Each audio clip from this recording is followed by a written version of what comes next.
Practice 7.1, all together now. Here we have a fairly complicated equation. Please pause the video and try to solve it. Then we'll work through it together. Okay, I'm back. Well, this equation will need everything we have learned so far, and we'll do it in a certain order. Here are the steps. Well, first of all, we'll need to use a distributive property, and we'll use that to get rid of the brackets in this thing here. We will then use the lowest common multiple to get rid of all the fractions, followed by making some zeros and making some ones, which we'll finish off as we have learned before. To use a distributive property, what we do is multiply 1/3 into this binomial using multiplication of fractions. So 1/3 times x over 5 is simply found by multiplying the numerators together, 1 times x, and the denominators together, 3 times 5, which is x over 15. Then we go a second time with our 1/3. It is 1/3 times 1/2, which is 1 over 6. So we write plus 1/6. Now, on the right-hand side, there is nothing to do other than carry it down. Now, let's have a look at the next step. Having done the distributive property, we will now get rid of the fractions. We need to find the lowest common multiple.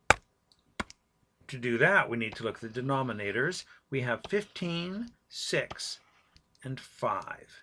So to find the lowest common multiple, we take 15 and look at that. That is 3 times 5. We look at 6 now. 6 is 2 times 3, and 5 as well is just 5. The lowest common multiple will involve a 2 and a 3 and a 5. 2 times 3 is 6 times 5, 30. That is our lowest common multiple, and we'll use it now by multiplying both sides of this equation by 30.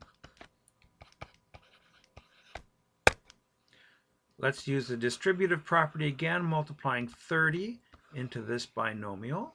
But there will be no fractions at the end because we're going to do 30 times x over 15 here, which is just 2x. And then we will do 30 times 1 over 6, and these cancel to give us plus 5. On the right, we have 4 times 30 over 5, which is just the same as 4 times 6, or 24. Well, we're nearly home here because all we have to do now is make some zeros. I will subtract 5 from both sides. In fact, that's the only zero we need to make here, because what we have is 2x plus 0, which is just 2x. Now 24 minus 5, or 24 plus negative 5, is positive 19. 2x divided by 2 and 19 divided by 2 brings us to our answer, which is x is equal to 19 over 2. That is a complicated question, and yet it is done.